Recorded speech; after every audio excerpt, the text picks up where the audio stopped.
Hi guys, welcome back to the reading corner. Happy Monday. We're going to continue reading from Little House in the Big Woods. Chapter 3, The Long Rifle. Every evening before he began to tell stories, Pa made the bullets for his next day's hunting. Laura and Mary helped him. They brought the big, long-handled spoon and the box full of bits of lead and the bullet mold. Then, while he squatted on the hearth and made the bullets, they sat each on one side of him and watched. First, he melted the bits of lead in the big spoon held in the coal. When the lead was melted, he poured it carefully from the spoon into the little hole in the bullet mold.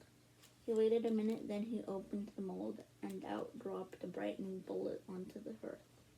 The bullet was too hot to touch, but it shone so temptingly that sometimes Laura or Mary could not help touching it. Then they burned their fingers, but they did not say anything because Pa had told them never to touch a new bullet. As they burned their fingers, that was their own fault. They should have minded him. So they put their fingers in their mouths to cool them and watched Pa make more bullets. There would be a shining pile of them on the hearth before Pa stopped. He let them cool, then with his jackknife he trimmed off the little lumps left by the hole in the mold. He gathered up the tiny shavings of lead and saved them carefully to melt again the next time he made bullets. The finished bullets he put into his bullet pouch. This was a little bag which Ma had made beautifully of buckskin from a buck Pa had shot. After the bullets were made, Pa would take his gun down from the wall and clean it. Out in the snowy woods all day, it might have gathered a little dampness, and the inside of the barrel was sure to be dirty from powder smoke. So Pa would take the ramrod from its place under the gun barrel and fasten a piece of clean cloth on its end. He stood the butt of the gun in a pan on the hearth and poured boiling water from the tea kettle into the gun barrel. Then quickly he dropped the ramrod in and rubbed it up and down while the hot water, blackened with powder smoke, spread out through the little hole on which the cap was placed when the gun was loaded. Pa kept pouring in more water and washing the gun barrel with the cloth on the ramrod until the water ran out clear. Then the gun was clean. The water must always be boiling so that the heated steel would dry instantly. Then Pa put a clean greased rag on the ramrod, and while the gun barrel was still hot, he greased it well on the inside. With another clean greased cloth, he rubbed it all over, outside, until every bit of it was oiled and slicked. After that, he rubbed and polished the gun stock until the wood of it was bright and shining too. Now he was ready to load the gun again, and Laura and Mary must help him. Standing straight and tall, holding the long gun upright on its butt, while Laura and Mary stood on either side of him, Pa said, "You watch me now, and tell me if I make a mistake." So they watched very carefully, but he never made a mistake. Laura handed him the smooth, polished cow horn full of gunpowder. The top of the horn was a little metal cap. Pa filled this cap full of the gunpowder and poured the powder down the barrel of the gun. Then he shook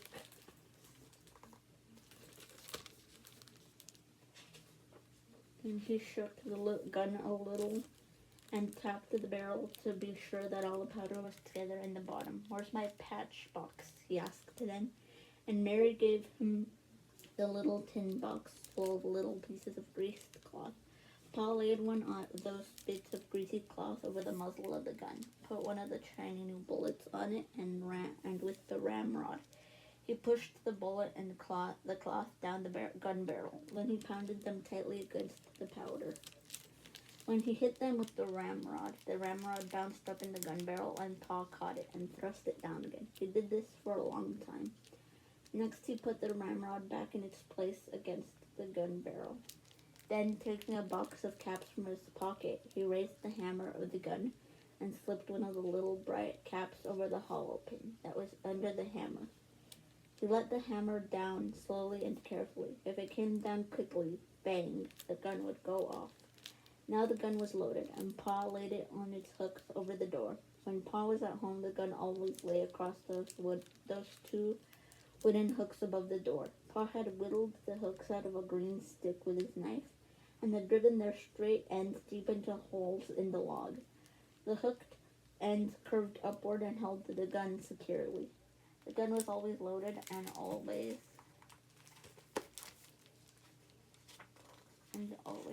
above the door so that Pa could get it quickly and easily anytime he needed a gun. When Pa went into the big woods, he always made sure that the bullet pouch was full of bullets and that the tin patch box and the box of caps were with it in his pockets. The powder horn and a small sharp hatchet hung at his belt, and he carried the gun ready, loaded on his shoulder. He always reloaded the gun as soon as he had fired it, for he said he did not want to meet trouble with an empty gun. Whenever he shot at a wild animal, he had to stop and load the gun, measure the powder, put it in, and shake it down. Put in the patch and the bullet and pound them down, and then put a fresh cap under the hammer before he could shoot again. When he shot at a bear or a panther, he must kill it with the first shot. A wounded bear or a panther could kill a man before he had time to load his gun again.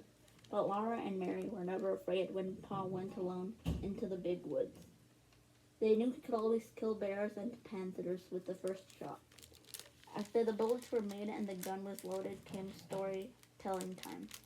Tell us about the voice in the woods, Laura would beg him. Pa crinkled up his eyes at her. Oh no, he said. You don't want to hear about the time I was a naughty little boy. Oh yes, we do. We do, Laura and Mary said. So Pa began. The story of Pa and the voice in the woods. When I was a little boy, not much bigger than Mary, I had to go every afternoon to find the cows in the woods and ride them home. My father told me never to play, by the way, but to hurry and bring the cows home before dark because there were bears and wolves and panthers in the woods. One day I started earlier than usual, so I thought I did not need to hurry. There were so many things to see in the woods that I forgot that dark was coming. There were red squirrels in the trees, chipmunks scurrying through the leaves, and little rabbits playing games together in the open places. Little rabbits, always have games together before they go to bed. I began to play. I was a mighty hunter, stalking the wild animals and the Indians. I was fighting the Indians, until the woods seemed full of wild men. And then all at once I heard the birds twittering good night. It was dusky in the path and dark in the woods. I knew that I must get the cows home quickly, or it would be black night before they were safe in the barn, and I couldn't find the cows. I listened, but I could not hear their bells. I called, but the cows didn't come. I was afraid of the dark and the wild beasts, but I dared not go home to my father without the cows, so I ran through the woods, hunting and calling. All the time the shadows were getting thicker and darker, and the woods seemed larger, and the trees and the bushes looked strange. I could not find the cows anywhere. I climbed up hills looking for them and calling, and I went down into dark ravines, calling and looking. I stopped and listened for the cowbells, and there was not a sound but the rustling of leaves. Then I heard loud breathing and thought a panther was there in the dark behind me, but it was only my own breathing. My bare legs were scratched by the briars, and when I ran through the bushes, their branches struck me, but I kept on looking and calling, Suki, Suki, Suki, Suki, I shouted with all my might, Suki. Right over my head something asked, who? My hair stood straight on end. Who, the voice said again, and then how I did run. I forgot all about the cows. All I wanted was to get out of the dark woods, to get home. That thing in the dark came after me and called again, who? I ran with all my might. I ran till I couldn't breathe, and still I kept on running. Something grabbed my foot and down I went. Up I jumped and then I ran. Not even a wolf could have caught me. At last I came out of the dark woods by the barn. There stood all the cows waiting to be let through the bars. I let them in and then ran to the house. My father looked up and said, "Young man, what makes you so late? Been playing by the way?" I looked down at my feet and then I saw that one big toenail had been torn clean off.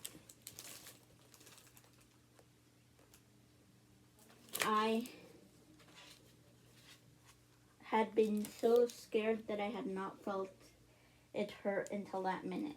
Pa always stopped telling the story here and waited until Laura said, "Go on, Pa, please go on."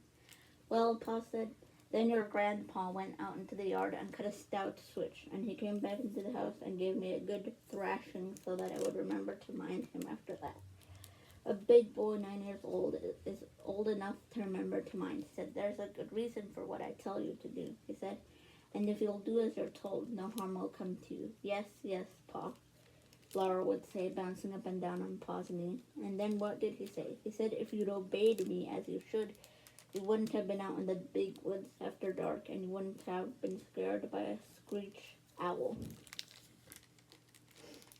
Chapter 4. Christmas. Christmas was coming. The little log house was almost buried in snow. Great drifts were banked against the walls and windows, and in the morning when Pa opened the door, there was a ball of snow as high as Laura's head. Pa took the shovel and shoveled it away, and then he shoveled a path to the barn, where the horses and the cows were snug and warm in their stalls.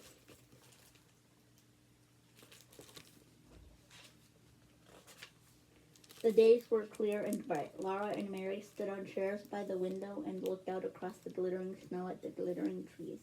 Snow was piled all along their bare, dark branches, and it sparkled in the sunshine. Icicles hung from the eaves of the house to the snowbanks, great icicles as large at the top of as Laura's arm. They were like glass and full of sharp lights. Pa's breath hung in the air like smoke when he came along the path from the barn. He breathed it out in clouds, and it froze in white frost on his mustache and beard. When he came in, stamping the snow from his boots, and caught Laura up in a bear's hug against his cold, big coat, his mustache was beaded with little drops of melting frost. Every night he was busy working on a large piece of board and two small pieces. He whittled them with his knife. He rubbed them with sandpaper with the palm of his hand until when Laura touched them, they felt soft and smooth as silk. Then with a sharp jackknife, he worked at them, cutting the edges of the large one into little peaks and towers with a large star carved on the very tallest point. He cut little holes through the wood. He cut the holes in shapes of windows and little stars and crescent moons and circles. All around them he carved tiny leaves and flowers and birds. One of the little boards he shaped in a lovely curve, and around its edges he carved leaves and flowers and stars, and through it he cut crescent moons and curlicues. Around the edges of the smallest board he carved a tiny flowering vine. He made the tiniest shavings, cutting very slowly and carefully, making whatever he thought would be pretty. At last he had the pieces finished, and one night he fitted them together. When this was done, the large piece was a beautifully carved back for a smooth little shelf across its middle. The large star was at the very end top of it. The curved piece supported the shelf underneath, and it was carved beautifully too, and the little vine ran around the edge of the shelf. Pa had made this bracket for a Christmas present for Ma. He hung it carefully against the log wall between the windows, and Ma stood her little china woman on the shelf. The little china woman had a china bonnet on her head, and china curls hung against her china neck. Her china dress was laced across in front, and she wore a pale pink china apron and little gilt china shoes. She was beautiful, standing on the shelf with flowers and leaves and birds and moons carved all around her, and the large star at the very top. Ma was busy all day long, cooking good things for Christmas. She baked salt rising bread and rye, and in June bread and Swedish crackers, and a huge pan of baked beans with salt pork and molasses. She baked vinegar pies and dried apple pies and filled a big jar with cookies, and she let Laura and Mary lick the cake spoon. One morning she boiled molasses and sugar together until they made a thick syrup, and Pa brought in two pans of clean white snow from outdoors. Laura and Mary each had a pan, and Pa and Ma showed them how to pour the dark syrup in little streams onto the snow. They made circles and curlicues and squiggled the things, and these hardened at once and were candy. Laura and Mary might eat one piece each, but the rest was saved for Christmas Day. All this was done because Aunt Eliza and Uncle Peter and the cousins Peter and Alice and Ella were coming to spend Christmas. The day before Christmas they came. Laura and Mary heard the gay ringing of sleigh bells growing louder every moment. And then the big bobsled came out of the woods and drove up to the gate. Aunt Eliza and Uncle Peter and the cousins were in it, all covered up under blankets and robes and buffalo skins. They were wrapped up in so many coats and mufflers and veils and shawls that they looked like big, shapeless bundles. When they all came in, the little house was full and running over. Black Susan ran out and hid in the barn, but Jack leaped in circles through the snow, barking as though he would never stop. Now there were cousins to play with. As soon as Aunt Eliza had unwrapped them, Peter and Alice and Ella and Laura and Mary began to run and shout. At last, Aunt Eliza told them to be quiet. Then Alice said, "I'll tell you what let's do. Let's make pictures." Alice said they must go outdoors to do it, and Ma thought it was too cold for Laura to play outdoors. But then she saw how disappointed Laura was. She said she might go, after all, for a little while. She put on Laura's coat and mittens, and the warm cape with the hood, and wrapped a muffler around her neck, and let her go. Laura had never had so much fun. All morning she played outdoors in the snow with Alice and Ella and Peter and Mary, making pictures. The way they did it was this. Each one by herself climbed up on a stump, and then all at once, holding their arms out wide, they fell off the stumps into the soft, deep snow. They fell flat on their faces. Then they tried to get up without spoiling the marks they made when they fell. If they did it well, there in the snow were 5 holes shaped almost exactly like 4 little girls and a boy, arms and legs and all. They called these their pictures. They played so hard all day that when night came they were too excited to sleep. But they must sleep or Santa Claus would not come. So they hung their stockings by the fireplace and said their prayers and went to bed. Alice and Ella and Mary and Laura all in one big bed on the floor. Peter had the trundle bed. Aunt Eliza and Uncle Peter were going to sleep in the big bed, and another bed was made on the attic floor for Pa and Ma. The buffalo robes and all the blankets had been brought in from Uncle Peter's sled, so there were enough covers for everybody. Pa and Ma and Aunt Eliza and Uncle Peter sat by the fire talking, and just as Laura was drifting off to sleep, she heard Uncle Peter say, "Eliza had a narrow squeak the other day when I was away at Lake City. You know Prince, that big dog of mine?" Laura was wide awake at once. She always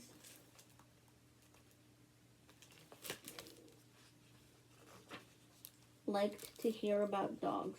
She lay still as a mouse and looked at the firelight flickering on the log walls and listened to Uncle Peter. "Well," Uncle Peter said, "early in the morning Eliza started to the spring to get a pail of water, and the Prince was following her. She got to the edge of the ravine where the path goes down to the spring, and all of a sudden Prince set his teeth in the back of her skirt and pulled. You know what a big dog he is," Eliza scolded him, "but he wouldn't let go. And he's so big and strong she couldn't get away from him. He kept backing and pulling until he tore a piece out of her skirt. It was my blueprint," Aunt Eliza said to Ma. "Dear me," Ma said. "He tore a big piece right out of the back of it," Aunt Eliza said. I was so mad I could have whipped him for it, but he growled at me. Prince growled at you, Pa said. Yes, said Aunt Eliza.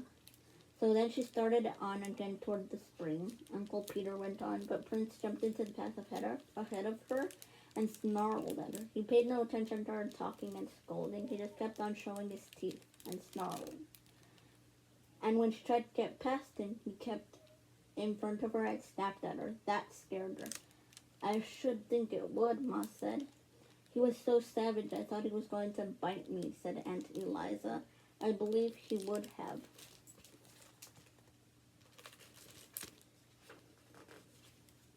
I never heard of such a thing, said Ma. What on earth did you do? I turned right around and ran into the house where the children were and slammed the door. Aunt Eliza answered. Of course, Prince was savage with strangers, said Uncle Peter. But he was always so kind to Eliza and the children. I felt perfectly safe to leave them with him. Eliza couldn't understand it at all. After she got into the house, he kept pacing around it and growling. Every time she started to open the door, he jumped at her and snarled. Had he gone mad? Said Ma. That's what I thought, Aunt Eliza said. I didn't know what to do. There I was shut up in the house with the children, and not daring to go out. I didn't have any water. I couldn't even get any snow to melt. Every time I opened the door, so much as a crack, Prince acted like he would tear me to pieces. How long did this go on? Pa asked. All day till late in the afternoon, Aunt Eliza said. Peter had taken the gun, or I would have shot him. Along late in the afternoon, Uncle Peter said. He got quiet and lay down in the front of the door. Eliza thought he was asleep, and she made up her mind to try to slip past him and get to the spring for some water. So she opened the door very quietly, but of course he woke up right away. When he saw she had the water, a pail in her hand, he got up and walked ahead of her to the spring, just the same as usual. And there, all around the spring in the snow, were the fresh tracks of a panther. The tracks were as big as my hand, said Aunt Eliza. Yes, Uncle Peter said. He was a big fellow. His tracks were the biggest I ever saw. He would have got Eliza for sure if Prince had let her go to the spring in the morning. I saw the tracks. He had been lying up in that big oak over the spring, waiting for some animal to come there for water. Undoubtedly, he would have dropped down on her. Night was coming on when she saw the tracks, and she didn't waste any time getting back to the house with her pail of water. Prince followed close behind her, looking back into the ravine now and then. I took him into the house with me, Aunt Eliza said, and we all stayed inside till Peter came home. Did you get him, Pa? Asked Uncle Peter. No, Uncle Peter said. I took my gun and hunted all around the place, but I couldn't find him. I saw more of his tracks. He'd gone on north, farther into the big woods. Alice and Ella and Mary were all wide awake now, and Laura put her head under the covers and whispered to Alice, My, weren't you scared? Alice whispered back that she was scared, but Ella was scared-er. And Ella whispered that she wasn't either any such thing. Well, anyway, you made more fuss about being thirsty, Alice whispered. They lay there whispering about it till Ma said, Charles, those children never will get to sleep unless you play for them. So Pa got his fiddle. The room was still and warm and full of firelight. Ma's shadow and Aunt Eliza's and Uncle Peter's were big and quivering on the walls in the flickering firelight.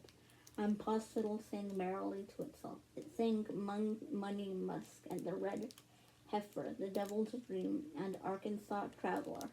And Laura went to sleep while Pa and the fiddle were both softly singing, My darling Nellie Gray, they have taken you away, and I'll never see my darling any more. In the morning they all woke up almost at the same moment. They looked at their stockings, and something was in them. Santa Claus had been there. Alice and Ella and Laura in their red flannel nightgowns, and Peter in his red flannel nightshirt, all ran shouting to see what he had brought. In each stocking there was a pair of bright red mittens, and there was a long flat stick of red and white striped peppermint candy, all beautifully notched along each side. They were all so happy they could hardly speak at first. They just looked with shining eyes at these lovely Christmas presents. But Laura was happiest of all. Laura had a rag doll. She was a beautiful girl. She had a face of white cloth with black button eyes. A black pencil had made her eyebrows, and her cheeks and her mouth were red with the ink made from pokeberries. Her hair was black yarn that had been knit and raveled so that it was curly. She had little red flannel stockings and little black cloth gaiters for shoes, and her dress was pretty pink and blue calico. She was so beautiful that Laura could not say a word. She just held her tight and forgot everything else.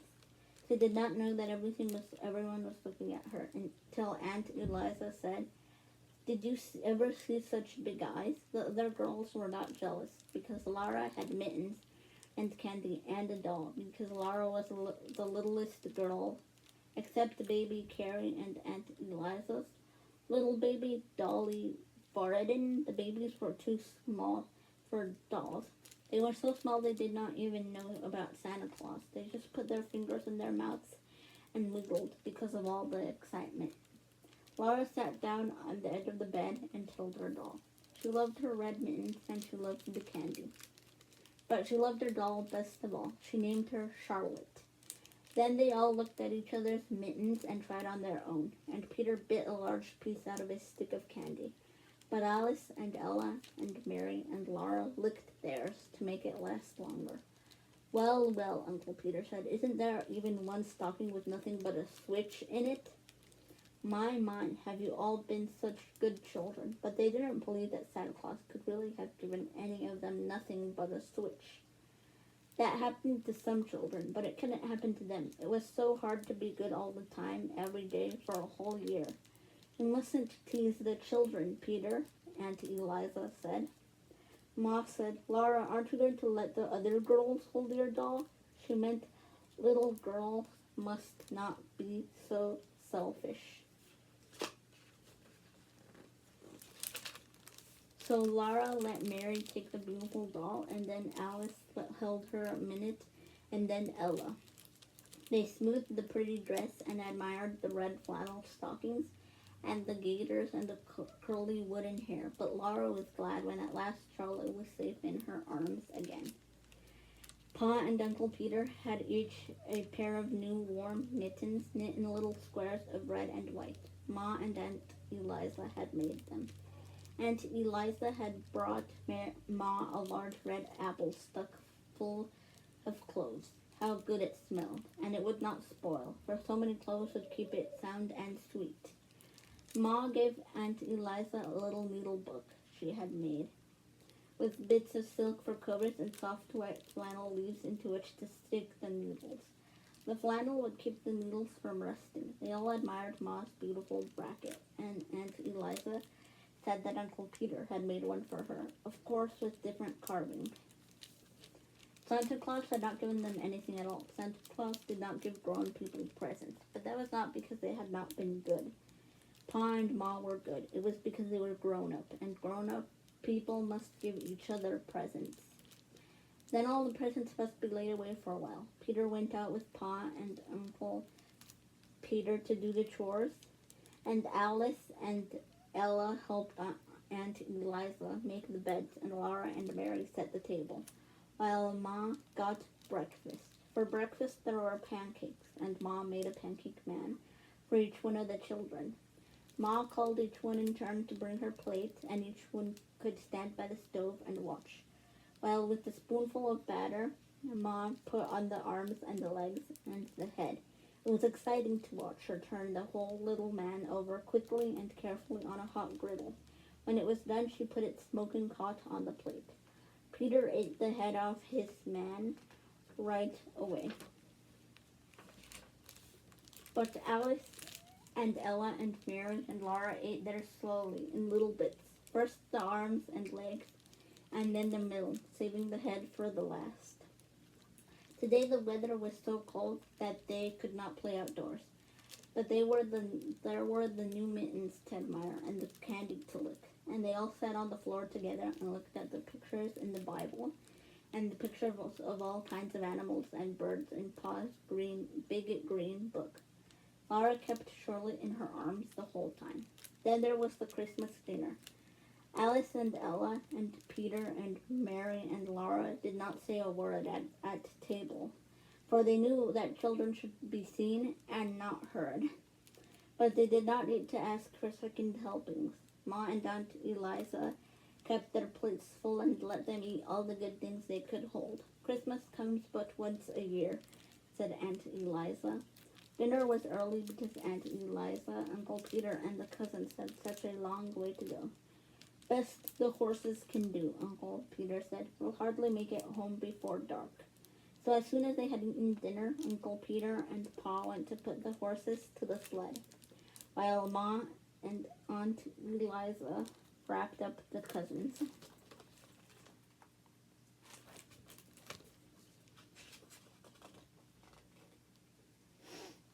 They pulled heavy woolen stockings over the woolen stockings and the shoes they were already wearing. They put on mittens and coats and warm hoods and shawls and wrapped mufflers around their necks and thick woolen veils over their faces. Ma slipped piping hot baked potatoes into their pockets to keep their fingers warm, and Aunt Eliza's flat irons were hot on the stove ready to put at their feet in the sled. The blankets and the quilts and the buffalo robes were warmed too, so that they all got into the big bobsled cozy and warm, and Pa tucked the last robe well in around them. Goodbye, goodbye, they called, and off they went, the horses trotting gaily and the sleigh bells ringing. In just a little while the merry sound of the bells was gone, and Christmas was over, but what a happy Christmas it had been. And that's it of chapters 3 and 4 of Little House in the Big Woods. Bye guys, see you on